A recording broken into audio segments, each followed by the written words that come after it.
जदि आम देखुचे गोटे तेलटी शिशुर स्किन को सूट करूनी आउ से तेलटी मसाज कलापर स्किन में किसी एलर्जिक रैशेस आसला प्रथम जिनस आमको से तेलटी की मसाज बंद करा पड़ो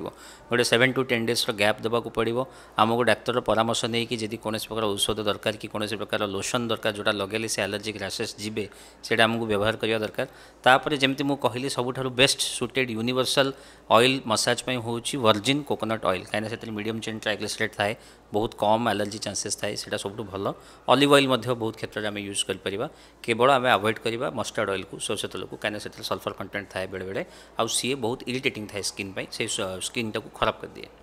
सर तापर पिलाटी जन्म होगा पर वैक्सीन दि जाए को वैक्सीन नबा निहाती दरकार आउ को वैक्सीन केते मासरे दबाटा पिला ठीक है गोटे नवजात शिशु को जन्म होबार 24 घंटा भितर आम 3टी वैक्सीन दे था बीसीजी ओराल पोलियो एवं हेपाटाइटिस बी। बीसीजी वैक्सीन टी गोटे इंट्राडर्माल वैक्सीन जोटा बाँपट हाथ में दि जाए ओराल पोलियो वैक्सीन टी 2 बूंदा पार्टी दि जाए और हेपाटाइटिस बी टी जंघरी इंट्रामस्कुलर इंजेक्शन दि जाए।